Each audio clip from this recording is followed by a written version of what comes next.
Olá, eu sou Celinho da cidade de Itapeva, interior de São Paulo. Sou membro fundador do movimento negro local e sacerdote de Umbanda da tenda de Umbanda Jesus Menino. Estou no certo olhar da periferia invisível.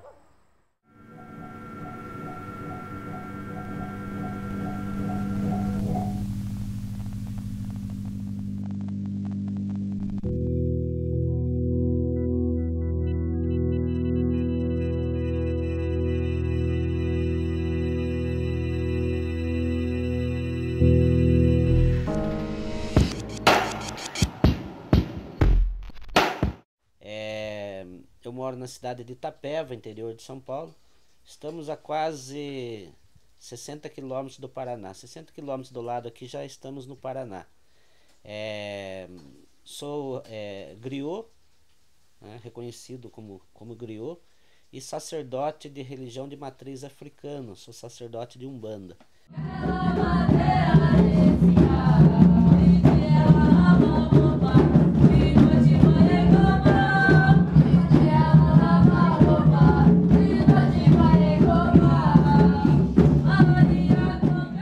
Itapeva, ela tem uma história muito interessante que faz parte da história do nosso Brasil. Itapeva, ela é rota de tropeiros, né? Então tem toda uma questão histórica da questão dos tropeiros que saíam de Rio Grande do Sul e passavam por aqui para ir para a Feira de Muares em Sorocaba. E aqui Itapeva tem algumas coisas peculiares que é muito marcante nessa questão do tropeirismo. Como por exemplo, aqui Itapeva era local de parada dos tropeiros, né, que eles paravam para descansar, se alimentarem, alimentar os animais, né? Então Itapeva tem essa questão. E nós temos aqui alguns marcos muito interessantes. Nós temos aqui no Itapeva uma fazenda chamada Fazenda Pilão d'Água, que era onde os tropeiros paravam, alugavam pastos, né, para o descanso dos animais. E nesse local tem assim, tem um muro construído pelos escravos. Não é um muro com técnicas africanas de construção, mas é um muro construído por mão de obra escrava.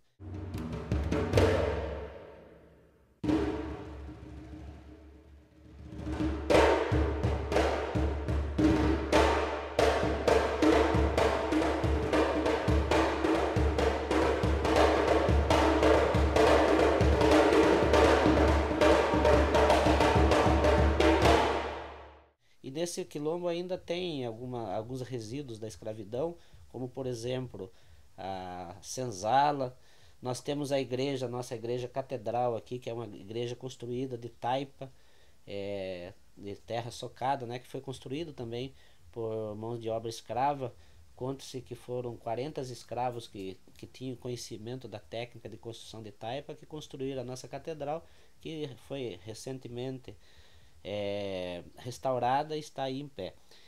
Então Itapeva também nós temos justamente nessa questão da escravidão falando, um quilombo que ainda permanece inteiro. Perdeu-se um pouco a sua identidade cultural, mas a comunidade quilombola ainda está aí, hoje com aproximadamente 60 famílias, e tem um trabalho muito bonito lá, apesar do quilombo ter perdido sua identidade cultural, mas eles estão buscando o resgate em parceria com a comunidade negra, em parceria com alguns movimentos que têm lutado para manter o quilombo e resgatar sua cultura.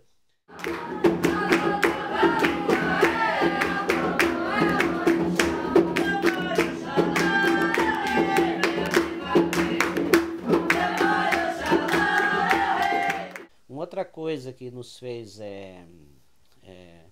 refletir muito, que eu sou descendente de escravo. Eu sou tataraneto de escravo, né? Sou neto de bugre, e tem uma mistura de raças aí, que meu avô também era alemão, então deu uma mistura de raça. Na minha família tem pessoas com pigmento da pele um pouco mais escura, outros mais claros, mas a grande verdade é que a gente tem, como todo brasileiro, temos o sangue do negro na veia. Nós estamos na sede da Fazenda Pilão d'Água. Essa fazenda ela tem assim, uma ligação muito forte na história de Itapeva, na história da escravidão.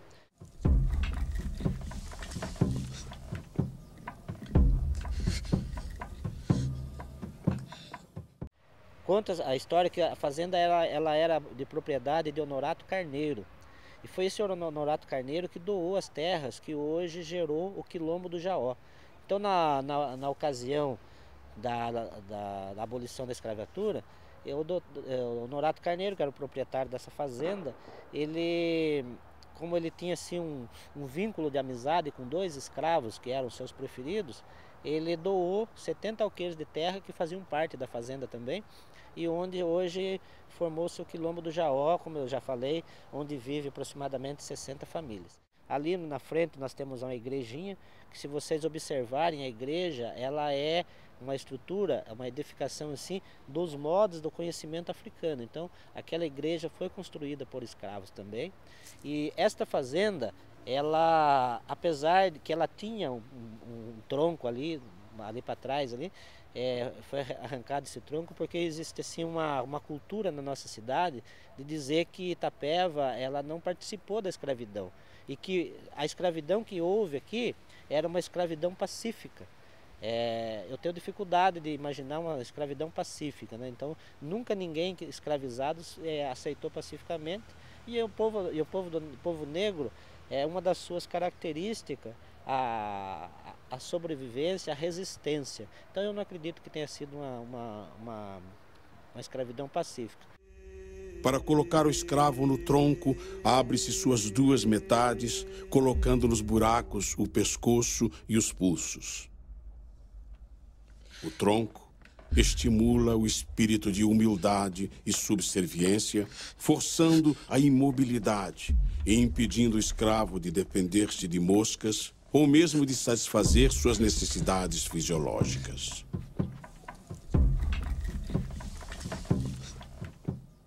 Então, esse local aqui tem uma história muito interessante, no mínimo, né? Se vocês olharem dessa estrutura para cá, que o restante foi feito depois, mas dessa estrutura para cá vocês podem ver que aqui tem tipo de uma rampinha aqui, né? E esse local aqui chamava-se Bacalhau. Aqui o que acontecia aqui?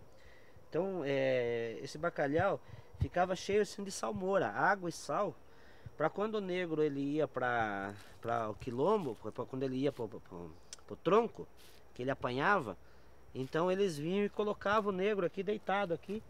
Por isso essa rampa aqui, para ele encostar aqui, ficar deitado aqui, de molho na salmoura, para aquele ferimento da chibata não infeccionar, para ele poder aquilo cicatrizar rápido, para ele poder voltar imediatamente para o trabalho. Então isso aqui que vocês podem ver é o chamado bacalhau, que é o sistema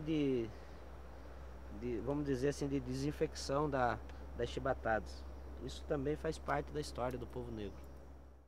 Então, vocês devem ter ouvido falar a expressão feito nas coxas.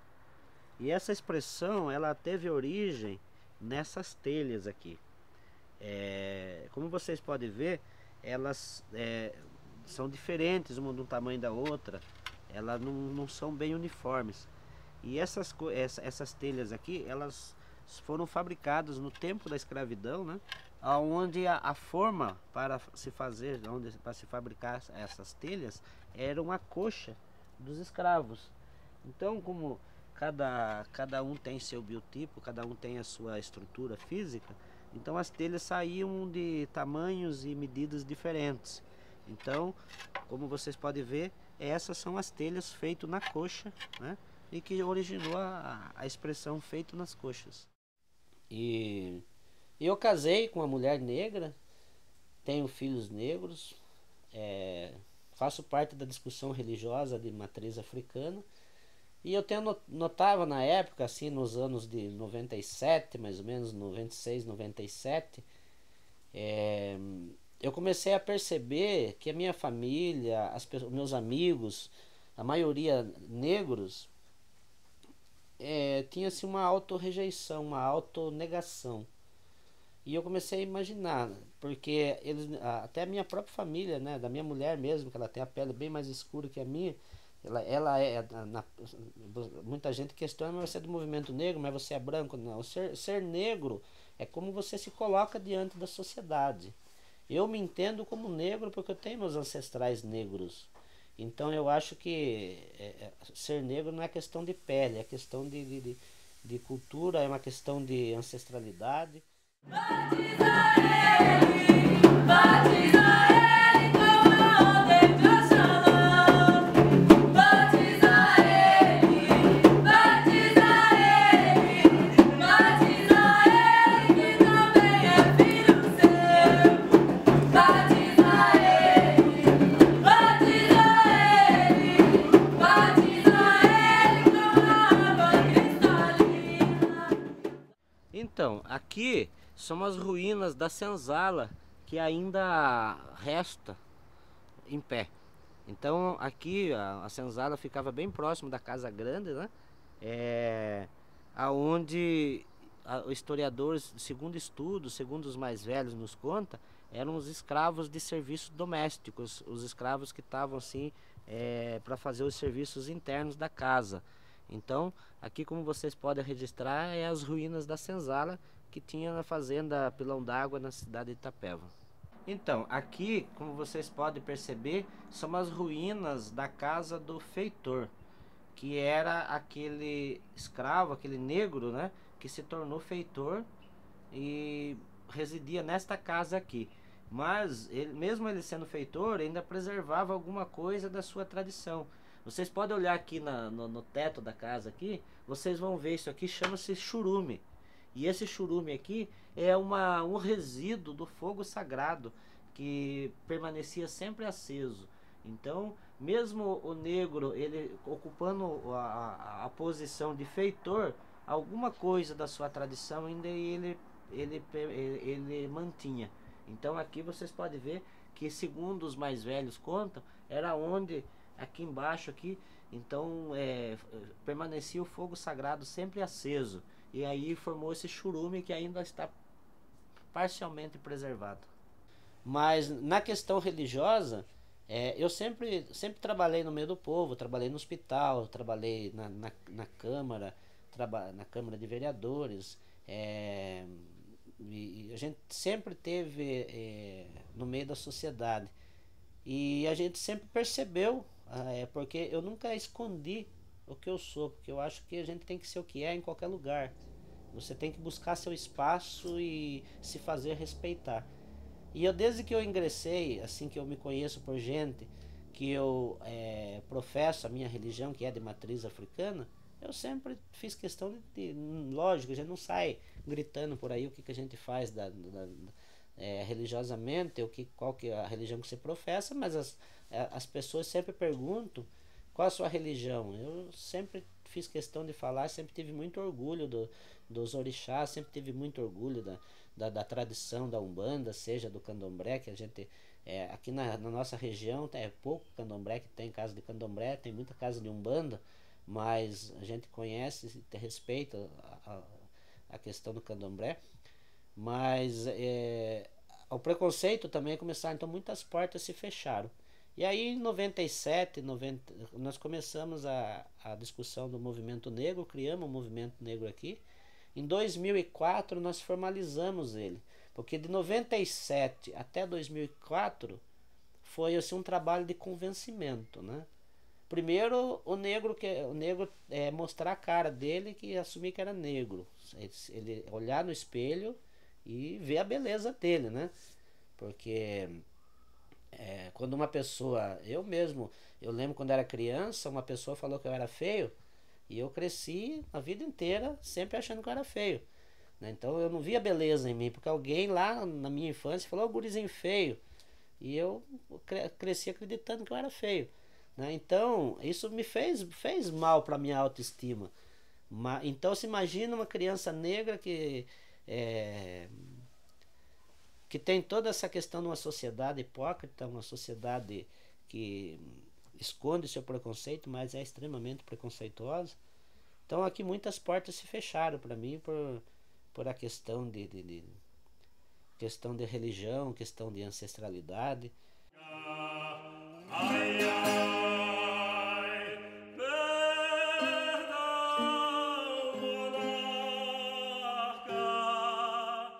Sou Milton Duarte da Silva, eu nasci no estado do Pará, em Abaetetuba, e fui criado no mundo. Fui criado primeiro no Morro do Borel, no estado do Rio de Janeiro, depois em Minas Gerais um pouco, depois na Bahia, e fui andando no mundo por conta que me deram para alguém me criar devido às condições, né, lá da minha terra na época. Isso lá em 1947, eu já tenho 68 anos e trabalho com arte e artesanato desde 12 anos.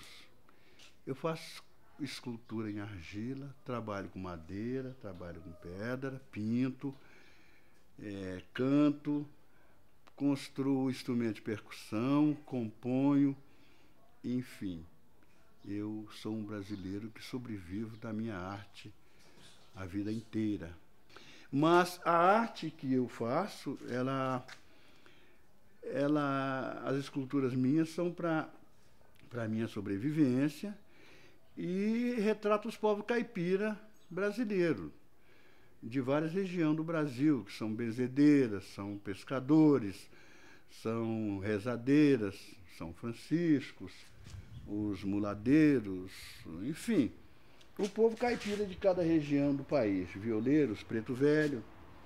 E eu faço parte também da comunidade da Consciência Negra aqui de Itapeva, tem o nosso chefe, nosso amigo Celinho, né? E o que nós procuramos aqui, o que eu pretendo e sempre corri atrás de fazer, é passar a minha arte, minha cultura, meu conhecimento, tanto no meu trabalho artesanal, como na culinária, na bebida, nossas pingas, nossos preto velho, nossos costumes, nossa religião, nossa dança, nossa crença, enfim.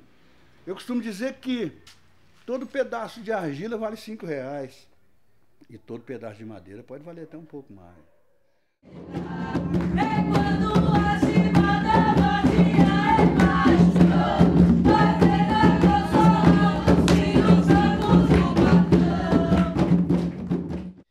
Então, nós começamos a fazer algum evento. Nós criamos a feira afro-indígena, que era na praça principal da cidade, e nós fazíamos uma feira e buscávamos parceiros no Brasil todo para fazer tentando criar um calendário, sabe, de uma feira afro-indígena que tivesse só produtos africanos e indígenas.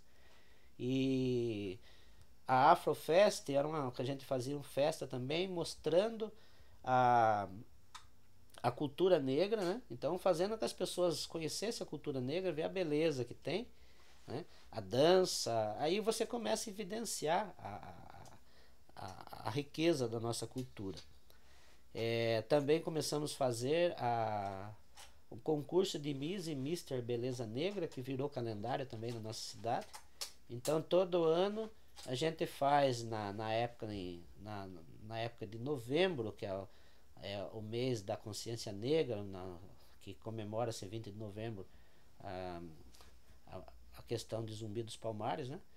Então nós fazemos o Miss e Mister Beleza Negra. Nós elegemos aqui a negra mais bonita da cidade, da região, que a gente faz um concurso para a região. Então nós elegemos a negra mais bonita, que é a Miss, a princesa, Miss Simpatia, tem algumas premiações. E elegemos também o negro menos feio. Então nós fazemos menos feio só para fazer uma descontração, né? Mas nós elegemos o Miss e Mister Beleza Negra. Então é um trabalho que a gente tem há muito tempo.